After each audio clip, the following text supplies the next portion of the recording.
Welcome to my channel, my friends. Today I will tell you a short story but a long episode of the famous story Sherlock Holmes, The Adventure of the Speckled Band by Sir Arthur Conan Doyle. It is an exciting story that was published in 1892, and so the English is pretty old-fashioned. Compared to today's English, the main difference is that everything seems more formal in style. But overall, it's not too different to the English we use today. However, don't panic, I will give you some explanations at the end of the story which help you to understand everything, from old-fashioned language to modern English. I hope that my short explanations will help you to understand the whole story. So, let's start. If you ever feel like you're getting lost, don't worry. Just keep listening, I'll regularly clarify things for you. As you listen, can you solve the mystery? Pay attention to the evidence and descriptions, and try to figure out who committed the crime, why they did it, and how they pulled it off. Then, marvel at how Sherlock Holmes, almost, perfectly solves the case. Now, let's travel back in time to London at the end of the 19th century, where a Gothic mystery unfolds. Remember, Sherlock Holmes is a professional private detective with a unique set of skills. He's an incredibly observant man, capable of using logic and deductive reasoning to uncover truths and solve problems that others simply can't. He lives at 221B, Baker Street with his trusted companion, Dr. John Watson. Watson not only accompanies Holmes on his investigations but also writes detailed accounts of their adventures. This story is narrated by Watson himself. The Adventure of the Speckled Band. On glancing over my notes of the 70-odd cases in which I have during the last 8 years studied the methods of my friend Sherlock Holmes, I find many tragic, some comic, a large number merely strange but none commonplace, for, working as he did rather for the love of his art than for the acquirement of wealth, he refused to associate himself with any investigation which did not tend towards the unusual, and even the fantastic. Of all these varied cases, however, I cannot recall any which presented more singular features than that which was associated with the well-known Surrey family of the Roylotts of Stoke Moran. The events in question occurred in the early days of my association with Holmes, when we were sharing rooms as bachelors in Baker Street.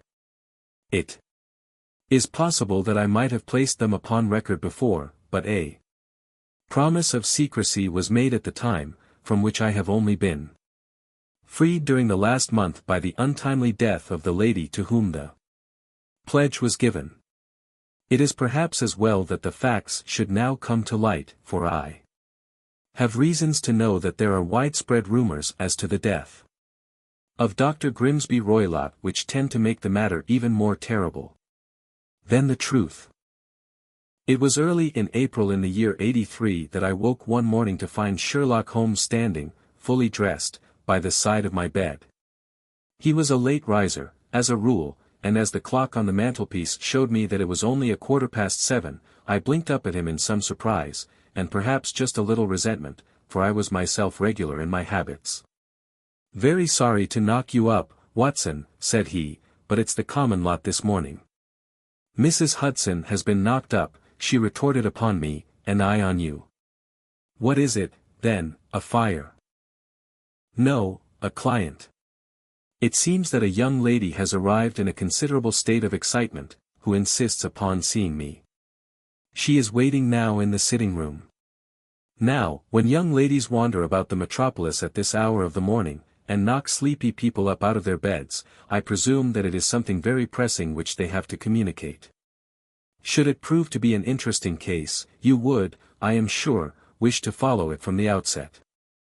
I thought, at any rate, that I should call you and give you the chance. My dear fellow, I would not miss it for anything.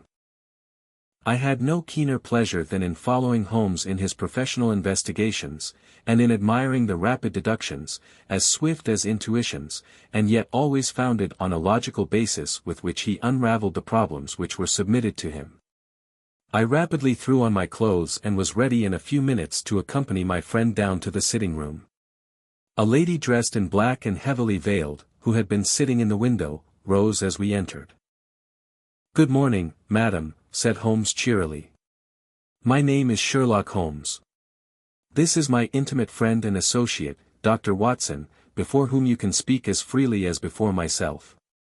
Ha! I am glad to see that Mrs. Hudson has had the good sense to light the fire. Pray draw up to it, and I shall order you a cup of hot coffee, for I observe that you are shivering. It is not cold which makes me shiver, said the woman in a low voice, changing her seat as requested. What, then? It is fear, Mr. Holmes. It is terror.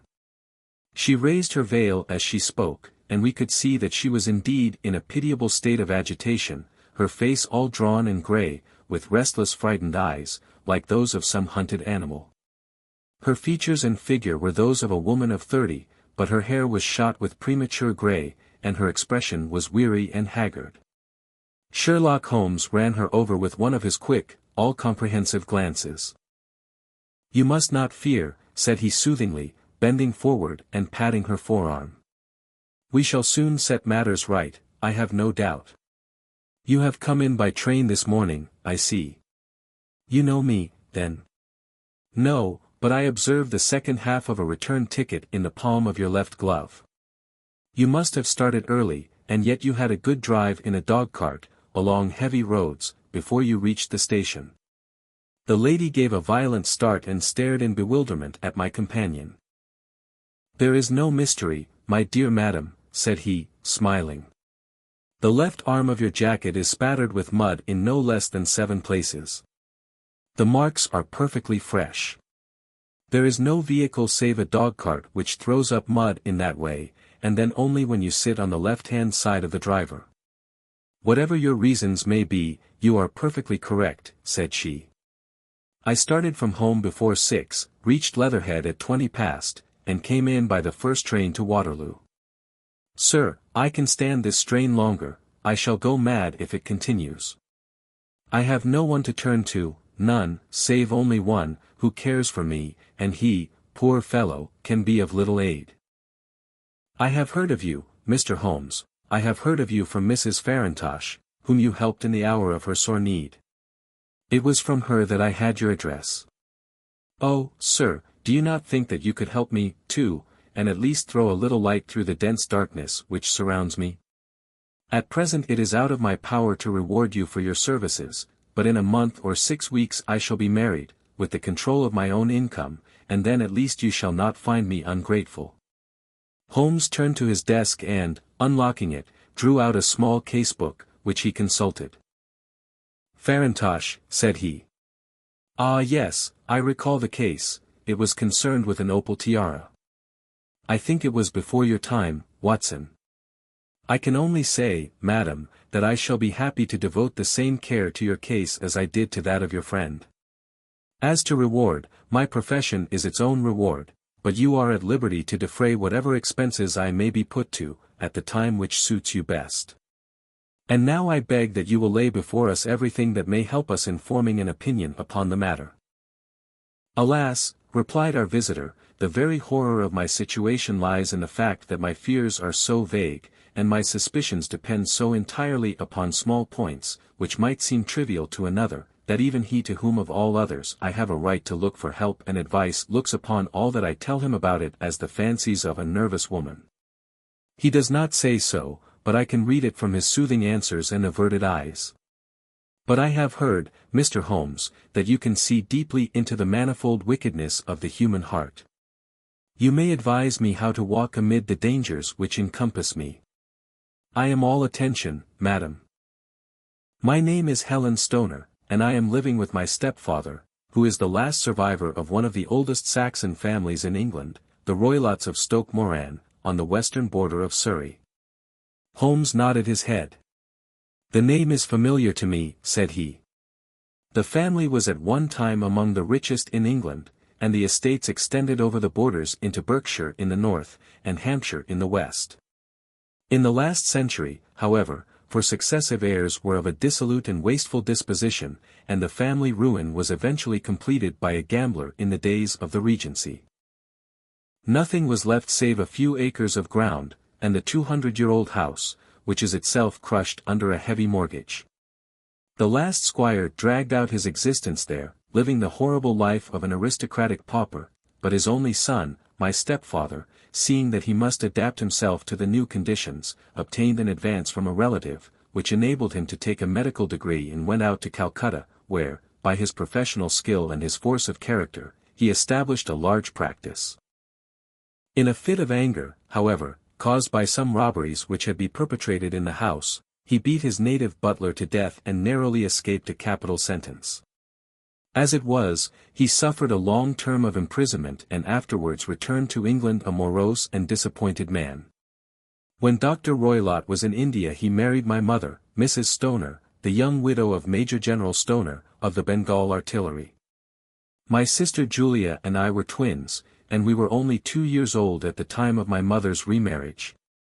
She had a considerable sum of money, not less than £1,000 a year, and this she bequeathed to Dr. Roylott entirely while we resided with him, with a provision that a certain annual sum should be allowed to each of us in the event of our marriage.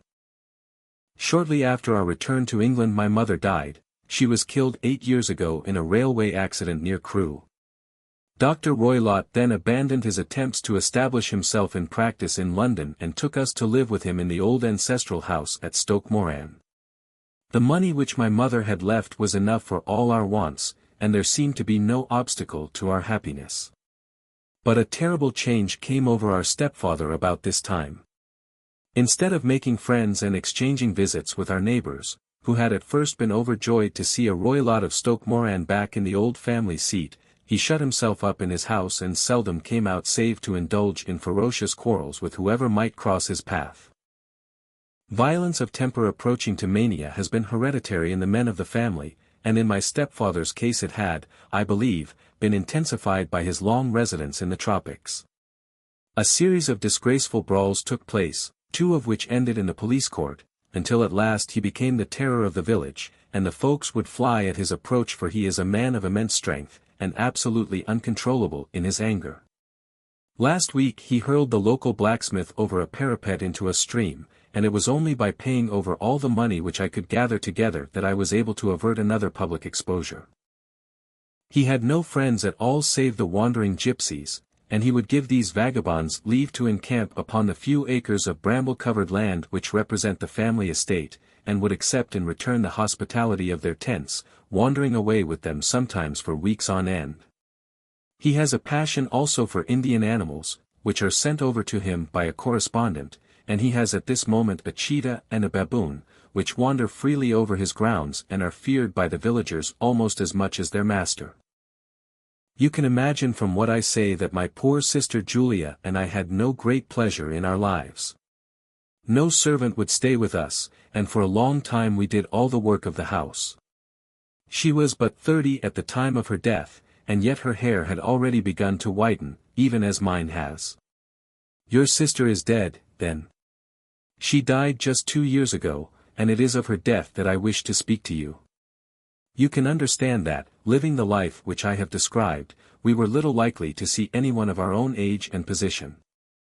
We had, however, an aunt, my mother's maiden sister, Miss Honoria Westphale, who lives near Harrow, and we were occasionally allowed to pay short visits at this lady's house.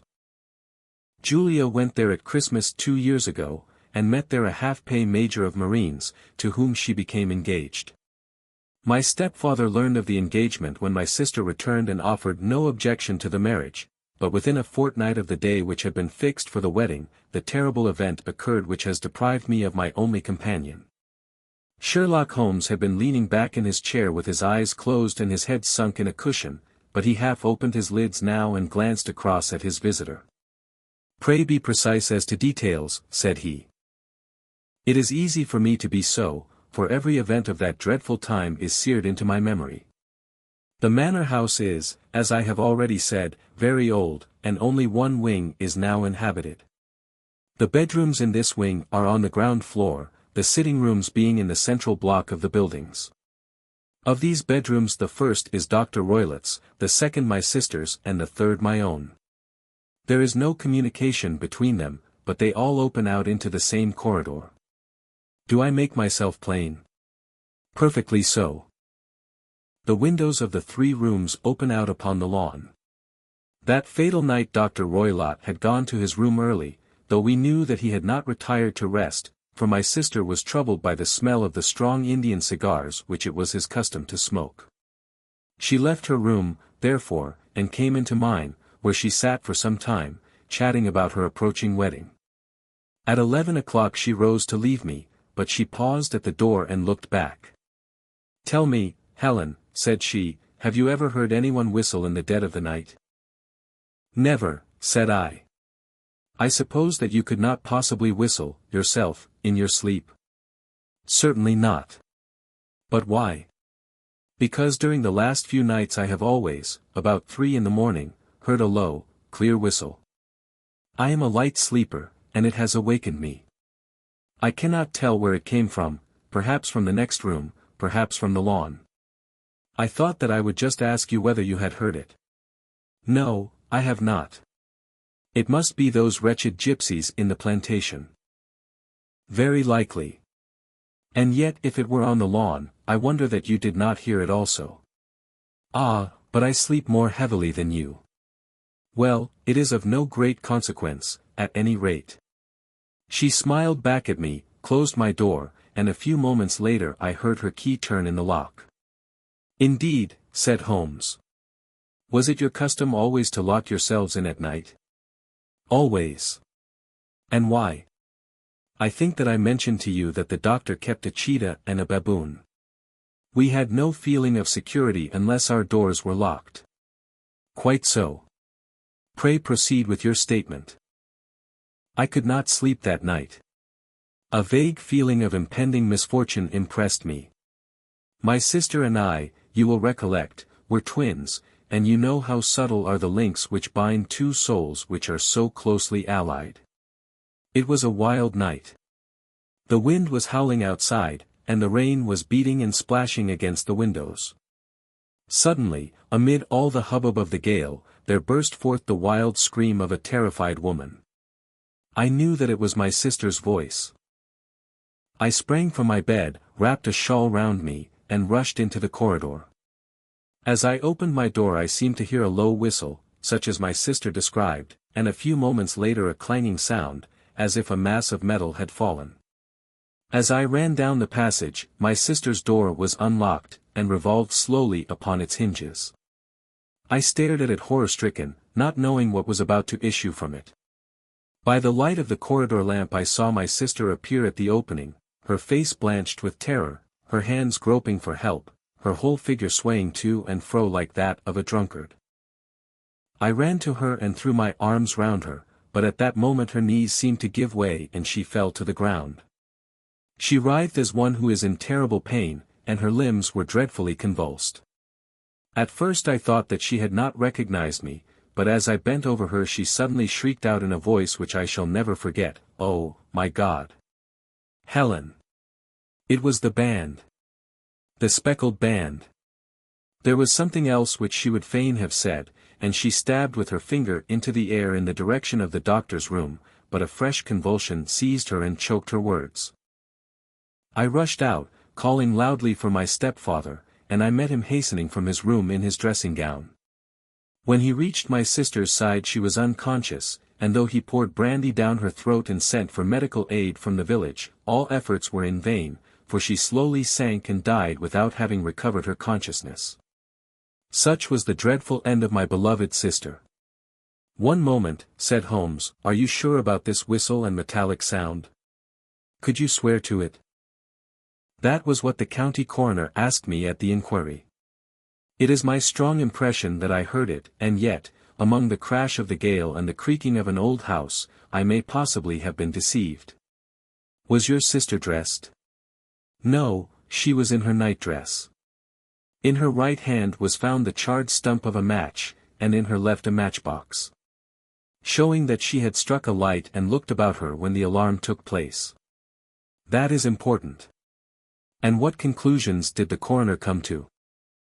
He investigated the case with great care, for Dr. Roylott's conduct had long been notorious in the county, but he was unable to find any satisfactory cause of death. My evidence showed that the door had been fastened upon the inner side, and the windows were blocked by old-fashioned shutters with broad iron bars, which were secured every night. The walls were carefully sounded, and were shown to be quite solid all round, and the flooring was also thoroughly examined, with the same result. The chimney is wide, but is barred up by 4 large staples. It is certain, therefore, that my sister was quite alone when she met her end. Besides, there were no marks of any violence upon her. How about poison? The doctors examined her for it, but without success. What do you think that this unfortunate lady died of, then? It is my belief that she died of pure fear and nervous shock, though what it was that frightened her I cannot imagine. Were there gypsies in the plantation at the time? Yes, there are nearly always some there. Ah, and what did you gather from this allusion to a band, a speckled band? Sometimes I have thought that it was merely the wild talk of delirium, sometimes that it may have referred to some band of people, perhaps to these very gypsies in the plantation. I do not know whether the spotted handkerchiefs which so many of them wear over their heads might have suggested the strange adjective which she used. Holmes shook his head like a man who is far from being satisfied. "These are very deep waters," said he, "pray go on with your narrative." 2 years have passed since then, and my life has been until lately lonelier than ever. A month ago, however, a dear friend, whom I have known for many years, has done me the honor to ask my hand in marriage. His name is Armitage, Percy Armitage, the second son of Mr. Armitage, of Crane Water, near Reading. My stepfather has offered no opposition to the match, and we are to be married in the course of the spring. 2 days ago some repairs were started in the west wing of the building, and my bedroom wall has been pierced, so that I have had to move into the chamber in which my sister died, and to sleep in the very bed in which she slept. Imagine, then, my thrill of terror when last night, as I lay awake, thinking over her terrible fate, I suddenly heard in the silence of the night the low whistle which had been the herald of her own death. I sprang up and lit the lamp, but nothing was to be seen in the room. I was too shaken to go to bed again, however, so I dressed, and as soon as it was daylight I slipped down, got a dog-cart at the Crown Inn, which is opposite, and drove to Leatherhead, from whence I have come on this morning with the one object of seeing you and asking your advice. You have done wisely, said my friend. But have you told me all? Yes, all. Miss Roylott, you have not. You are screening your stepfather. Why, what do you mean? For answer Holmes pushed back the frill of black lace which fringed the hand that lay upon our visitor's knee. 5 little livid spots, the marks of 4 fingers and a thumb, were printed upon the white wrist. You have been cruelly used, said Holmes. The lady colored deeply and covered over her injured wrist. He is a hard man, she said, and perhaps he hardly knows his own strength. There was a long silence, during which Holmes leaned his chin upon his hands and stared into the crackling fire. This is a very deep business, he said at last. There are 1,000 details which I should desire to know before I decide upon our course of action. Yet we have not a moment to lose. If we were to come to Stoke Moran today, would it be possible for us to see over these rooms without the knowledge of your stepfather? As it happens, he spoke of coming into town today upon some most important business. It is probable that he will be away all day, and that there would be nothing to disturb you. We have a housekeeper now, but she is old and foolish, and I could easily get her out of the way. Excellent. You are not averse to this trip, Watson? By no means. Then we shall both come. What are you going to do yourself? I have 1 or 2 things which I would wish to do now that I am in town. But I shall return by the 12 o'clock train, so as to be there in time for your coming. And you may expect us early in the afternoon. I have myself some small business matters to attend to. Will you not wait and breakfast? No, I must go. My heart is lightened already since I have confided my trouble to you. I shall look forward to seeing you again this afternoon. She dropped her thick black veil over her face and glided from the room. And what do you think of it all, Watson? Asked Sherlock Holmes, leaning back in his chair. It seems to me to be a most dark and sinister business. Dark enough and sinister enough. Yet if the lady is correct in saying that the flooring and walls are sound, and that the door, window, and chimney are impassable, then her sister must have been undoubtedly alone when she met her mysterious end. What becomes, then, of these nocturnal whistles, and what of the very peculiar words of the dying woman? I cannot think. When you combine the ideas of whistles at night, the presence of a band of gypsies who are on intimate terms with this old doctor, the fact that we have every reason to believe that the doctor has an interest in preventing his stepdaughter's marriage, the dying allusion to a band, and, finally, the fact that Miss Helen Stoner heard a metallic clang, which might have been caused by one of those metal bars that secured the shutters falling back into its place, I think that there is good ground to think that the mystery may be cleared along those lines. But what, then, did the gypsies do? I cannot imagine. I see many objections to any such theory. And so do I. It is precisely for that reason that we are going to Stoke Moran this day. I want to see whether the objections are fatal, or if they may be explained away. But what in the name of the devil?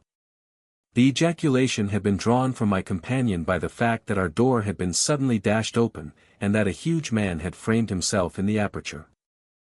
His costume was a peculiar mixture of the professional and of the agricultural, having a black top hat, a long frock coat, and a pair of high gaiters, with a hunting crop swinging in his hand. So tall was he that his hat actually brushed the cross bar of the doorway, and his breadth seemed to span it across from side to side. A large face, seared with 1,000 wrinkles, burned yellow with the sun, and marked with every evil passion, was turned from one to the other of us, while his deep-set, bile-shot eyes, and his high, thin, fleshless nose, gave him somewhat the resemblance to a fierce old of bird-prey. "Which of you is Holmes?" asked this apparition. "My name, sir, but you have the advantage of me," said my companion quietly. "I am Dr. Grimsby Roylott, of Stoke Moran." "Indeed, doctor," said Holmes blandly. "Pray take a seat." "I will do nothing of the kind. My stepdaughter has been here. I have traced her." "What has she been saying to you?" "It is a little cold for the time of the year," said Holmes. "What has she been saying to you?" screamed the old man furiously. "But I have heard that the crocuses promise well," continued my companion imperturbably. "Ha! You put me off, do you?" said our new visitor, taking a step forward and shaking his hunting crop. "I know you, you scoundrel. I have heard of you before. You are Holmes, the meddler." My friend smiled. "Holmes, the busybody." His smile broadened. "Holmes, the Scotland Yard Jack-in-office." Holmes chuckled heartily. "Your conversation is most entertaining," said he. "When you go out close the door, for there is a decided draught. I will go when I have said my say. Don't you dare to meddle with my affairs. I know that Miss Stoner has been here. I traced her. I am a dangerous man to fall foul of. See here." He stepped swiftly forward, seized the poker, and bent it into a curve with his huge brown hands. "See that you keep yourself out of my grip," he snarled, and hurling the twisted poker into the fireplace he strode out of the room. "He seems a very amiable person," said Holmes, laughing. "I am not quite so bulky, but if he had remained I might have shown him that my grip was not much more feeble than his own." As he spoke he picked up the steel poker and, with a sudden effort, straightened it out again. Fancy his having the insolence to confound me with the official detective force. This incident gives zest to our investigation, however, and I only trust that our little friend will not suffer from her imprudence in allowing this brute to trace her. And now, Watson, we shall order breakfast, and afterwards I shall walk down to Doctors' Commons, where I hope to get some data which may help us in this matter. It was nearly 1 o'clock when Sherlock Holmes returned from his excursion. He held in his hand a sheet of blue paper, scrawled over with notes and figures. "I have seen the will of the deceased wife," said he. "To determine its exact meaning I have been obliged to work out the present prices of the investments with which it is concerned. The total income, which at the time of the wife's death was little short of £1,100, is now, through the fall in agricultural prices, not more than £750. Each daughter can claim an income of £250, in case of marriage. It is evident, therefore, that if both girls had married, this beauty would have had a mere pittance, while even one of them would cripple him to a very serious extent. My morning's work has not been wasted, since it has proved that he has the very strongest motives for standing in the way of anything of the sort. And now, Watson, this is too serious for dawdling, especially as the old man is aware that we are interesting ourselves in his affairs, so if you are ready, we shall call a cab and drive to Waterloo. I should be very much obliged if you would slip your revolver into your pocket. An Ely's number 2 is an excellent argument with gentlemen who can twist steel pokers into knots. That and a toothbrush are, I think, all that we need. At Waterloo we were fortunate in catching a train for Leatherhead, where we hired a trap at the station inn and drove for 4 or 5 miles through the lovely Surrey lanes. It was a perfect day, with a bright sun and a few fleecy clouds in the heavens. The trees and wayside hedges were just throwing out their first green shoots, and the air was full of the pleasant smell of the moist earth. To me at least there was a strange contrast between the sweet promise of the spring and this sinister quest upon which we were engaged. My companion sat in the front of the trap, his arms folded, his hat pulled down over his eyes, and his chin sunk upon his breast, buried in the deepest thought. Suddenly, however, he started, tapped me on the shoulder, and pointed over the meadows. "Look there," said he. A heavily timbered park stretched up in a gentle slope, thickening into a grove at the highest point. From amid the branches there jutted out the grey gables and high roof tree of a very old mansion. "Stoke Moran?" said he. "Yes, sir, that be the house of Dr. Grimsby Roylott," remarked the driver. "There is some building going on there," said Holmes, "that is where we are going." "There's the village," said the driver, pointing to a cluster of roofs some distance to the left, "but if you want to get to the house, you'll find it shorter to get over this stile, and so by the foot path over the fields. There it is, where the lady is walking." "And the lady, I fancy, is Miss Stoner," observed Holmes, shading his eyes. "Yes, I think we had better do as you suggest." We got off, paid our fare, and the trap rattled back on its way to Leatherhead. "I thought it as well," said Holmes as we climbed the stile, "that this fellow should think we had come here as architects, or on some definite business. It may stop his gossip. Good afternoon, Miss Stoner. You see that we have been as good as our word." Our client of the morning had hurried forward to meet us with a face which spoke her joy. "I have been waiting so eagerly for you," she cried, shaking hands with us warmly. "All has turned out splendidly. Dr. Roylott has gone to town, and it is unlikely that he will be back before evening."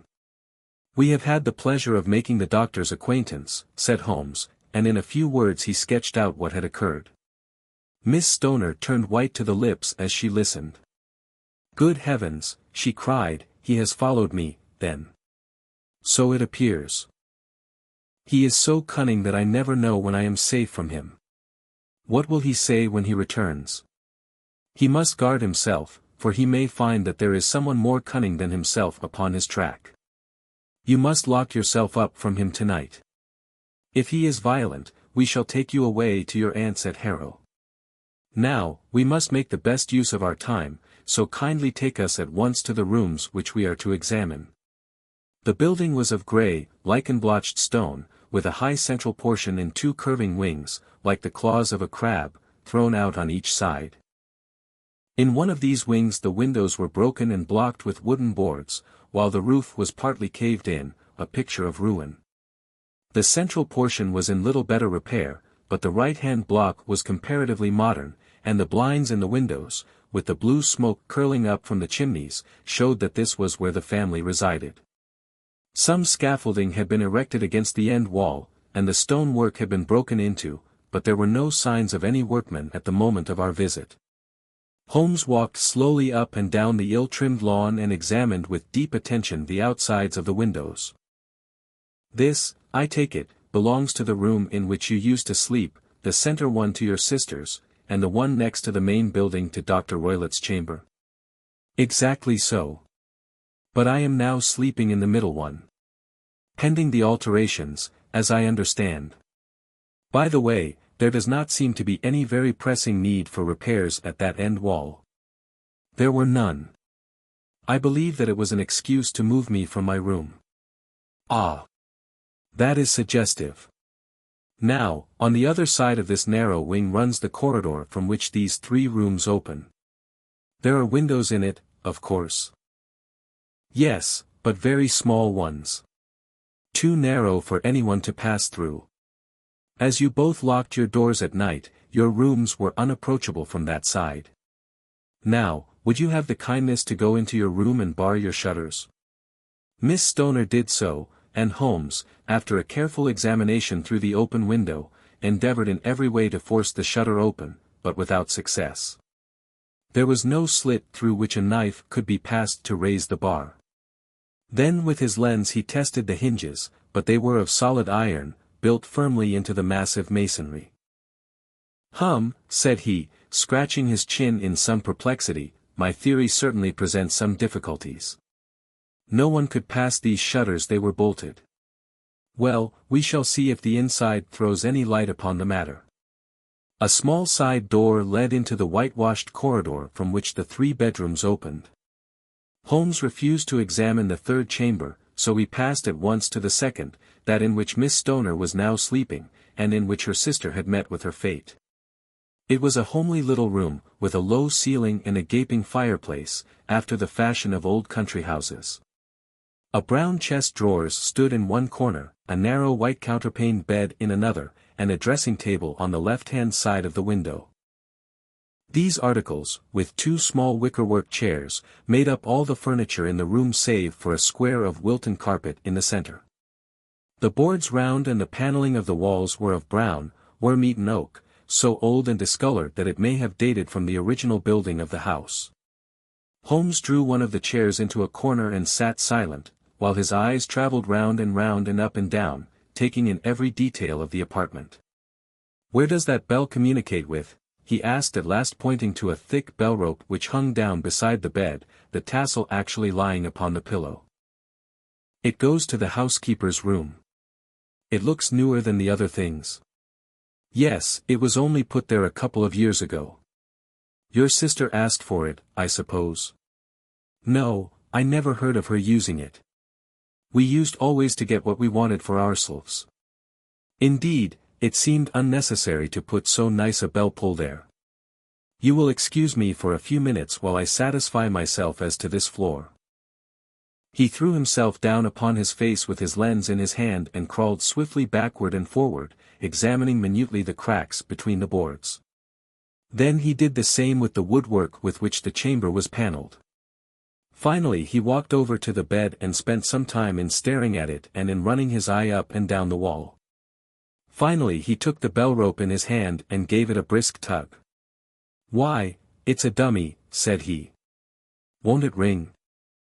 "No, it is not even attached to a wire. This is very interesting. You can see now that it is fastened to a hook just above where the little opening for the ventilator is. How very absurd. I never noticed that before." "Very strange," muttered Holmes, pulling at the rope. "There are 1 or 2 very singular points about this room. For example, what a fool a builder must be to open a ventilator into another room, when, with the same trouble, he might have communicated with the outside air."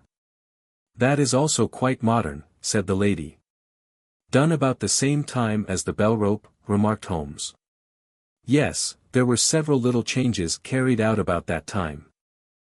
They seem to have been of a most interesting character, dummy bell ropes, and ventilators which do not ventilate. With your permission, Miss Stoner, we shall now carry our researches into the inner apartment." Dr. Grimsby Roylott's chamber was larger than that of his stepdaughter, but was as plainly furnished. A camp bed, a small wooden shelf full of books, mostly of a technical character, an armchair beside the bed, a plain wooden chair against the wall, a round table, and a large iron safe were the principal things which met the eye. Holmes walked slowly round and examined each and all of them with the keenest interest. "What's in here?" he asked, tapping the safe. My stepfather's business papers. Oh. You have seen inside, then? Only once, some years ago. I remember that it was full of papers. There isn't a cat in it, for example. No. What a strange idea. Well, look at this. He took up a small saucer of milk which stood on the top of it. No, we don't keep a cat. But there is a cheetah and a baboon. Ah, yes, of course. Well, a cheetah is just a big cat, and yet a saucer of milk does not go very far in satisfying its wants, I dare say. There is one point which I should wish to determine. He squatted down in front of the wooden chair and examined the seat of it with the greatest attention. Thank you. That is quite settled, said he, rising and putting his lens in his pocket. Hullo. Here is something interesting. The object which had caught his eye was a small dog lash hung on one corner of the bed. The lash, however, was curled upon itself and tied so as to make a loop of whipcord. What do you make of that, Watson? It's a common enough lash. But I don't know why it should be tied. That is not quite so common, is it? Ah, me. It's a wicked world, and when a clever man turns his brains to crime it is the worst of all. I think that I have seen enough now, Miss Stoner, and with your permission we shall walk out upon the lawn. I had never seen my friend's face so grim or his brow so dark as it was when we turned from the scene of this investigation. We had walked several times up and down the lawn, neither Miss Stoner nor myself liking to break in upon his thoughts before he roused himself from his reverie. It is very essential, Miss Stoner, said he, that you should absolutely follow my advice in every respect. I shall most certainly do so. The matter is too serious for any hesitation. Your life may depend upon your compliance. I assure you that I am in your hands. In the first place, both my friend and I must spend the night in your room. Both Miss Stoner and I gazed at him in astonishment. Yes, it must be so. Let me explain. I believe that is the village inn over there. Yes, that is the Crown. Very good. Your windows would be visible from there. Certainly. You must confine yourself to your room, on pretense of a headache, when your stepfather comes back. Then when you hear him retire for the night, you must open the shutters of your window, undo the hasp, put your lamp there as a signal to us, and then withdraw quietly with everything which you are likely to want into the room which you used to occupy. I have no doubt that, in spite of the repairs, you could manage there for one night. Oh, yes, easily. The rest you will leave in our hands. But what will you do? We shall spend the night in your room, and we shall investigate the cause of this noise which has disturbed you. I believe, Mr. Holmes, that you have already made up your mind, said Miss Stoner, laying her hand upon my companion's sleeve. Perhaps I have. Then, for pity's sake, tell me what was the cause of my sister's death. I should prefer to have clearer proofs before I speak. You can at least tell me whether my own thought is correct, and if she died from some sudden fright. No, I do not think so. I think that there was probably some more tangible cause. And now, Miss Stoner, we must leave you, for if Dr. Roylott returned and saw us our journey would be in vain. Goodbye, and be brave, for if you will do what I have told you, you may rest assured that we shall soon drive away the dangers that threaten you.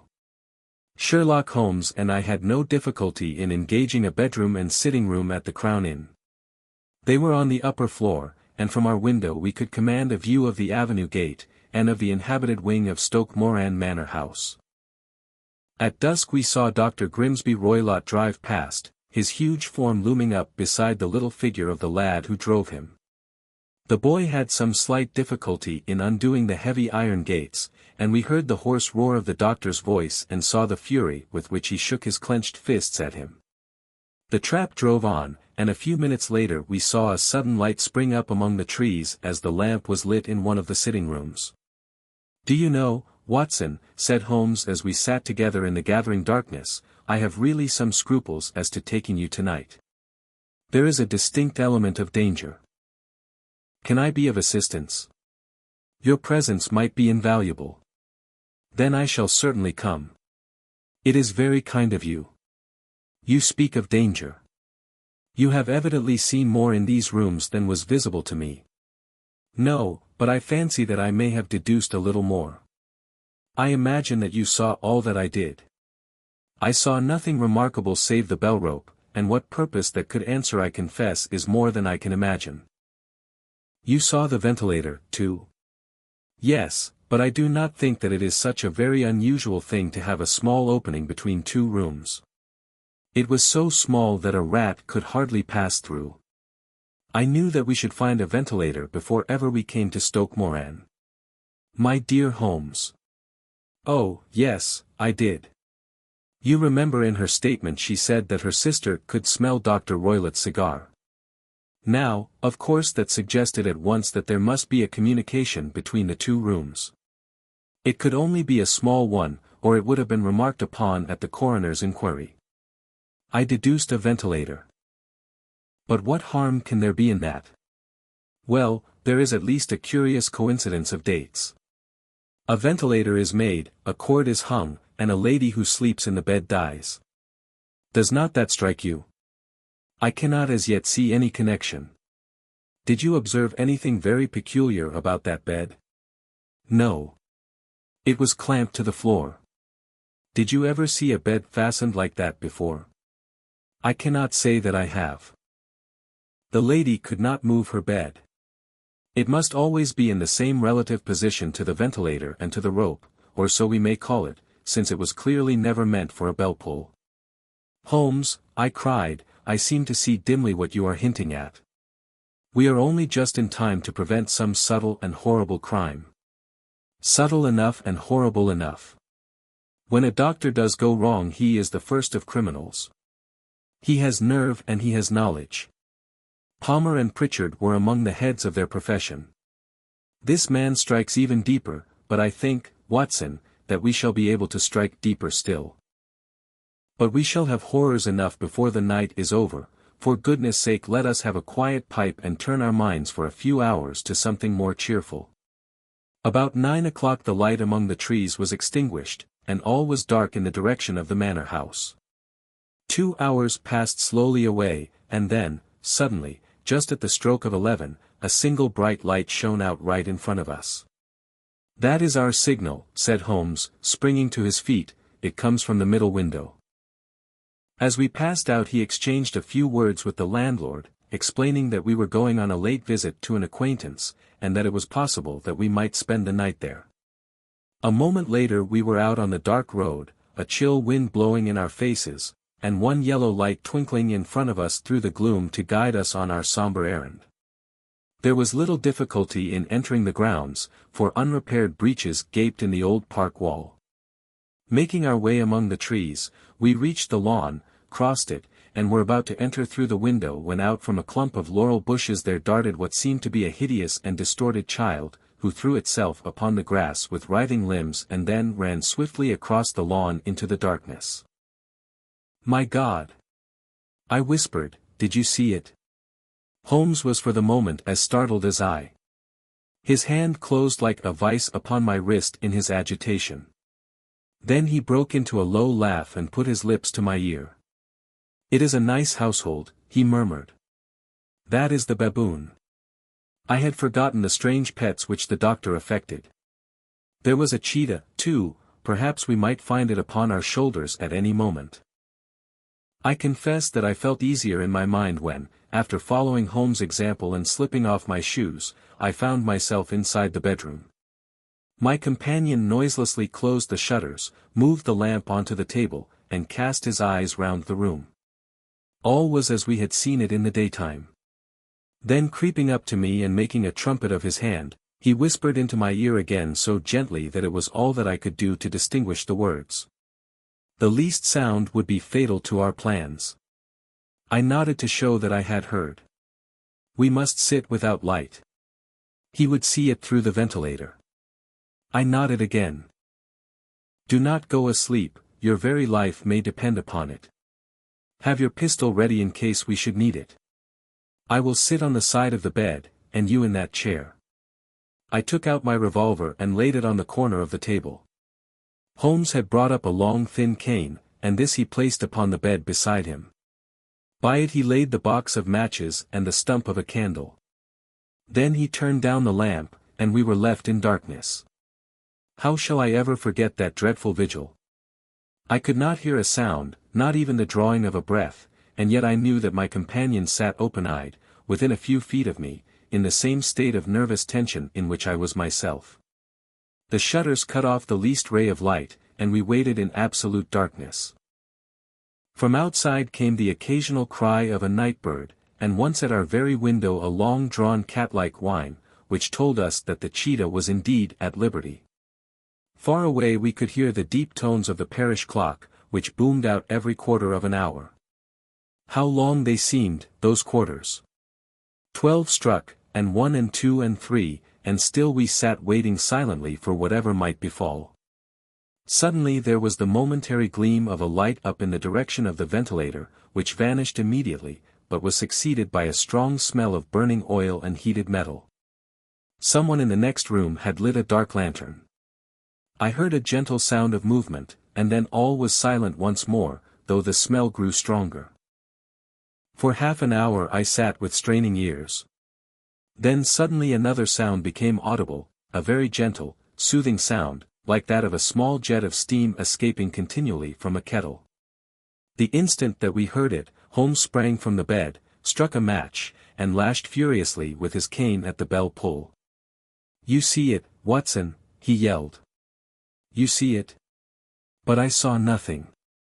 At the moment when Holmes struck the light I heard a low, clear whistle, but the sudden glare flashing into my weary eyes made it impossible for me to tell what it was at which my friend lashed so savagely. I could, however, see that his face was deadly pale and filled with horror and loathing. He had ceased to strike and was gazing up at the ventilator when suddenly there broke from the silence of the night the most horrible cry to which I have ever listened. It swelled up louder and louder, a hoarse yell of pain and fear and anger all mingled in the one dreadful shriek.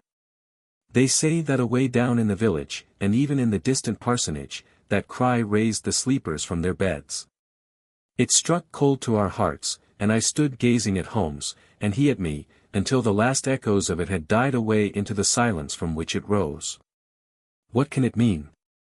I gasped. "It means that it is all over," Holmes answered. "And perhaps, after all, it is for the best. Take your pistol, and we will enter Dr. Roylott's room." With a grave face he lit the lamp and led the way down the corridor. Twice he struck at the chamber door without any reply from within. Then he turned the handle and entered, I at his heels, with the cocked pistol in my hand. It was a singular sight which met our eyes. On the table stood a dark lantern with the shutter half open, throwing a brilliant beam of light upon the iron safe, the door of which was ajar. Beside this table, on the wooden chair, sat Dr. Grimsby Roylott clad in a long grey dressing gown, his bare ankles protruding beneath, and his feet thrust into red heelless Turkish slippers. Across his lap lay the short stock with the long lash which we had noticed during the day. His chin was cocked upward and his eyes were fixed in a dreadful, rigid stare at the corner of the ceiling. Round his brow he had a peculiar yellow band, with brownish speckles, which seemed to be bound tightly round his head. As we entered he made neither sound nor motion. "The band. The speckled band," whispered Holmes. I took a step forward. In an instant his strange headgear began to move, and there reared itself from among his hair the squat diamond-shaped head and puffed neck of a loathsome serpent. "It is a swamp adder," cried Holmes, "the deadliest snake in India. He has died within 10 seconds of being bitten.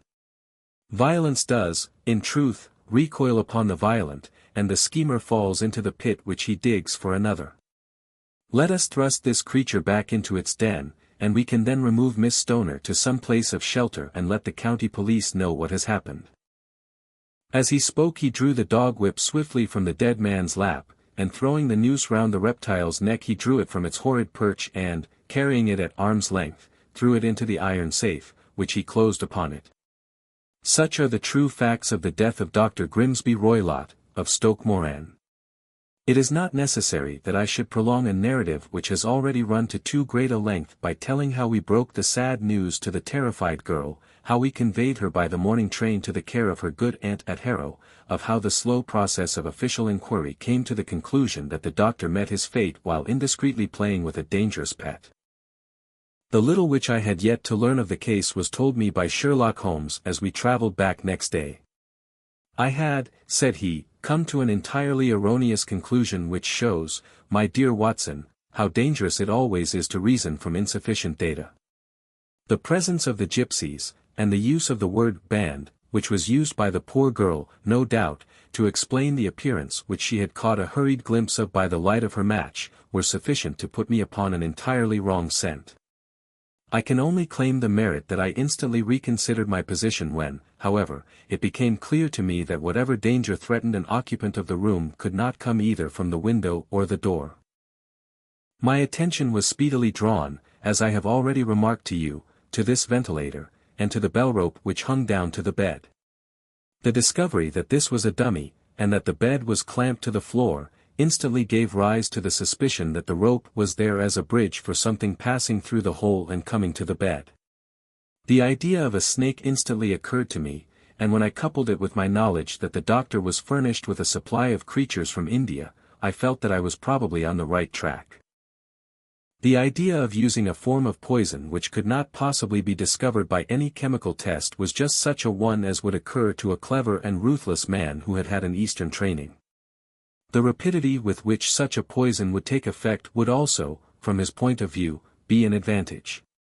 It would be a sharp-eyed coroner, indeed, who could distinguish the two little dark punctures which would show where the poison fangs had done their work. Then I thought of the whistle. Of course he must recall the snake before the morning light revealed it to the victim. He had trained it, probably by the use of the milk which we saw, to return to him when summoned. He would put it through this ventilator at the hour that he thought best, with the certainty that it would crawl down the rope and land on the bed. It might or might not bite the occupant, perhaps she might escape every night for a week, but sooner or later she must fall a victim. I had come to these conclusions before ever I had entered his room. An inspection of his chair showed me that he had been in the habit of standing on it, which of course would be necessary in order that he should reach the ventilator. The sight of the safe, the saucer of milk, and the loop of whipcord were enough to finally dispel any doubts which may have remained. The metallic clang heard by Miss Stoner was obviously caused by her stepfather hastily closing the door of his safe upon its terrible occupant. Having once made up my mind, you know the steps which I took in order to put the matter to the proof. I heard the creature hiss as I have no doubt that you did also, and I instantly lit the light and attacked it. With the result of driving it through the ventilator. And also with the result of causing it to turn upon its master at the other side. Some of the blows of my cane came home and roused its snakish temper, so that it flew upon the first person it saw. In this way I am no doubt indirectly responsible for Dr. Grimsby Roylott's death, and I cannot say that it is likely to weigh very heavily upon my conscience. Summary of the whole story, in chronological order. The Roylott family was one of the oldest Anglo-Saxon families in England, a noble lineage, similar to the family in Downton Abbey. However, over the generations, their fortune dwindled. By the time Grimsby Roylott inherited the estate, almost all the wealth and land were gone, leaving only the house and its grounds, both in a state of severe disrepair. Determined to earn a living, Grimsby trained as a doctor and moved to India to practice medicine. While there, he married a woman who had twin daughters, Julia and Helen. Grimsby was a cruel and mean-spirited man, much like his ancestors, it seems. He got into serious trouble after a heated argument with his Indian butler ended in him killing the man. This act landed him in prison in India. After serving his time, he returned to England with his wife and stepdaughters. Not long after their return, his wife tragically died in a train accident, leaving Grimsby to live in the old family house with the two stepdaughters. The hardships Grimsby experienced, his time in India, imprisonment, and the death of his wife, had made him even more bad-tempered, aggressive, and reclusive. He became known for violent confrontations with nearly everyone he encountered. His behavior grew increasingly peculiar. He kept several exotic and dangerous animals he had brought back from India, allowing them to roam freely around the house and grounds. He also formed a bond with a group of gypsies, letting them camp on his land and often staying with them in their tents. These gypsies were the only people he interacted with socially. When their mother passed away, the two stepdaughters inherited a sum of money. It was clear Grimsby was eager to claim this inheritance for himself. When one of the daughters became engaged, he outwardly appeared supportive, but secretly he began plotting to murder her and claim her inheritance. Grimsby planned the murder meticulously to ensure that no one could understand how it happened or suspect him of the crime. However, there was one glaring issue: his motive was blatantly obvious. With no other apparent cause of death, everyone would naturally assume he was responsible. Yet, it seems his cruelty and wickedness outweighed any sense of intelligence or logic he might have had. In addition to the baboon and cheetah he kept, Grimsby had also acquired a highly venomous snake, which he kept securely locked in a safe in his room. Grimsby trained the snake to enter Julia's room, knowing it would likely bite her. He installed a ventilation shaft connecting his room to hers, solely to allow the snake to pass back and forth, and hung a bell pull from the ceiling next to the vent, which dangled over Julia's bed. The snake was trained to slither through the vent, crawl down the rope, and onto the bed to bite Julia. Afterward, when Grimsby whistled, the snake would return the same way, back into his room. To ensure everything worked as planned, the bed was bolted to the floor, keeping it perfectly aligned with the rope. Grimsby used a dog leash with a loop to handle the snake, moving it around and placing it back into the safe after each attempt. This was exactly how Julia was killed. Helen heard Julia scream when the snake bit her and rushed to her aid. In her final moments, Julia muttered something about a speckled band, trying to describe the snake. Helen also heard Grimsby closing the heavy metal door of the safe next door, where the snake was kept. When Julia's body was examined, no one suspected a snake bite, nor did they notice the tiny puncture wounds left by the fangs. Since snake bites are incredibly rare in the UK, the possibility wasn't considered. Additionally, the venom from this snake was instantly lethal and undetectable in poison tests. Years later, when Helen got engaged, she found herself living under the same terrifying conditions. Grimsby pretended to be supportive of her engagement but secretly planned to kill her the same way. Using the excuse of repairing the house, he had Helen move into the middle bedroom, the same room with the bell-pull rope, attached bed, and ventilation shaft connected to his room, and prepared to execute his plan once again. Helen, however, heard the sound of Grimsby calling the snake and wasn't bitten. Terrified and confused, she turned to Sherlock Holmes for help. Initially, Holmes suspected the gypsies. He theorized that band, in Speckled Band, referred to a group of people, possibly gypsies working for Grimsby in sneaking into Julia's room through the window. This, however, was a red herring.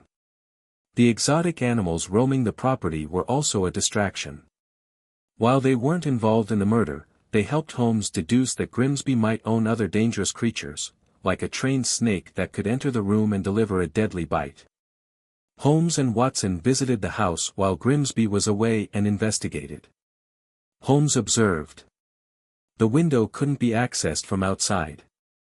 There were no hidden doors or trapdoors in the room. The bell-pull rope was fake. It wasn't connected to a bell but was simply attached to the ceiling near the ventilation hole. The ventilation shaft didn't lead outside, as it normally would, but connected directly to Grimsby's room. The bed was fixed to the floor beneath the ventilation hole and rope. In Grimsby's room, Holmes found the other end of the ventilation shaft, a locked safe on the floor, a saucer of milk on top, and a dog leash tied in a loop. He also noticed where on a nearby chair, suggesting Grimsby stood on it frequently. Holmes deduced this was how Grimsby placed the snake into the ventilation shaft using the leash. Holmes concluded that they needed to spend a night in the room to observe what might happen, specifically, to see if a snake would emerge from the ceiling. Once Grimsby had settled into his room, Helen opened the window and moved to another part of the house. Holmes and Watson then climbed in through the open window and waited silently. Around 3 a.m., they saw Grimsby's light turn on. Shortly after, they heard the sound of the snake hissing as it slithered through the ventilator. Prepared for this moment, Holmes struck the snake with his cane. Poor snake. The startled creature retreated back through the ventilator and, in its confusion and agitation, bit Grimsby in his room. Grimsby let out a scream before succumbing to the venom and dying. Though Holmes acknowledged that his actions had indirectly caused Grimsby's death, he felt no guilt. In his view, justice had been served. The end. Thanks for watching. I hope that my short explanations helped you understand the whole story.